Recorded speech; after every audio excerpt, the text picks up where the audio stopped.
بسم اللہ الرحمن الرحیم. In the name of Allah, the Beneficent, the Merciful. بے شک عملوں کا دار و مدار نیتوں پر ہے. ہر شخص کو اس کی نیت کا صلہ ہی ملتا ہے.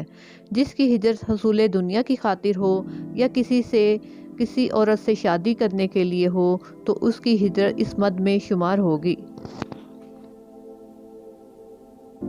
آپ صلی اللہ علیہ وآلہ وسلم نے فرمایا، وحی کبھی میرے پاس گھنٹی کی جھنکار کی طرح آتی ہے. وحی کی یہ کیفیت مجھ پر بہت شاق گزرتی ہے، پھر یہ کیفیت دور ہو جاتی ہے اور فرشتے کا کہا مجھے محفوظ ہو جاتا ہے. اور کبھی فرشتہ آدمی کی صورت میں آتا ہے، اس کا کہا میں یاد کر لیتا ہوں. حضرت عائشہ کا بیان ہے کہ جب وحی کا سلسلہ موقف ہو جاتا ہے تو سخت سردی میں بھی آپ کی پیشانی سے پسینہ بہتا ہے. آپ صلی اللہ علیہ وآلہ وسلم پر وحی کا سلسلہ اچھے خوابوں سے شروع ہوا. جو خواب دیکھتے سپیدہ سحر کی طرح روشن ہوتا. پھر آپ کی تنہائی پسند ہو گئے. غار حرا میں کئی دن تک مسلسل عبادت کرتے تھے اور اپنا توشہ ساتھ لے جاتے. اسی غار حرا میں حق آپ پر منکشف ہوا اور فرشتے نے آ کر کہا پڑھ. آپ نے جواب دیا میں پڑھا ہوا نہیں ہوں. آپ نے فرمایا کہ فرشتے نے مجھے پکڑ کر اتنے زور سے بھینچا کہ میری طاقت جواب دے گئی. پھر مجھے چھوڑ کر اس نے کہا پڑھ. میں نے پھر وہی جواب دیا کہ میں پڑھا ہوا نہیں ہوں.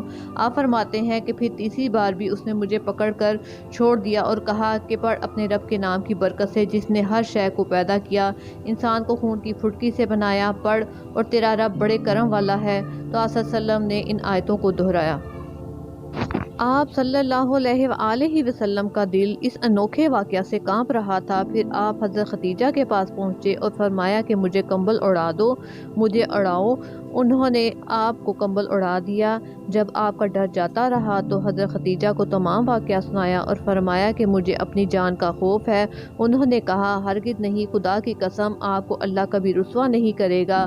آپ تو کنبہ پرور ہیں، بے کسوں کا بوجھ اٹھاتے ہیں، مفلسوں کے لیے کماتے ہیں، مہمان نوازی کرتے ہیں اور مصائب میں حق کی مدد کرتے ہیں. حضرت خدیجہ صلی اللہ علیہ وآلہ وسلم کو اپنے چچا زاد بھائی ورقہ بن نوفل کے پاس لے گئیں. وہ زمانہ جاہلیت میں عیسائی ہو گئے تھے. چنانچہ انجیل کو عبرانی زبان میں لکھتے جتنا اللہ کا حکم ہوتا. بہت بوڑھے، ضعیف اور نابینا ہو گئے تھے. حضرت خدیجہ نے کہا کہ اے چچا زاد بھائی اپنے بھتیجے محمد کی بات تو سنیے. وہ بولے اے بھتیجے مجھے بتا تم نے کیا دیکھا. آپ صلی اللہ علیہ وآلہ وسلم بولے جو کچھ دیکھا تھا بیان کیا. تب ورقہ بن نوفل بے اختیار بول اٹھے یہ تو وہی ناموس ہے جو اللہ تعالیٰ نے موسیٰ پر نازل کیا تھا. کاش میں اس عہد نبوت میں جوان ہوتا. وہ بولے کاش میں اس وقت تک زندہ رہتا جب آپ کی قوم آپ کو نکال دے گی. رسول اللہ صلی اللہ علیہ وآلہ وسلم نے پوچھا وہ لوگ مجھے نکال دیں گے؟ ورقہ نے کہا جو شخص بھی اس طرح کی چیز لے کر آیا ہے جیسی آپ لائے ہیں لوگ اس کے دشمن ہو گئے. اگر مجھے آپ کی نبوت کا زمانہ مل گیا تو میں آپ کی پوری مدد کروں گا. پھر کچھ ہی دنوں بعد ورقہ کا انتقال ہو گیا اور کچھ عرصہ تک وہی موقف رہی. آپ نے فرمایا کہ میں ایک بار جا رہا تھا، اچانک میں نے آسمان سے ایک آواز سنی. آنکھ اٹھائی تو دیکھا وہی فرشتہ جو غار حرا میں میرے پاس آیا تھا زمین اور آسمان کے درمیان ایک کرسی پر بیٹھا ہے.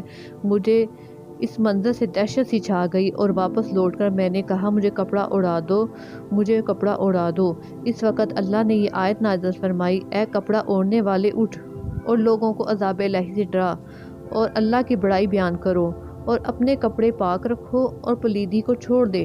پھر وہی تیزی کے ساتھ اور لگاتار آنے لگی.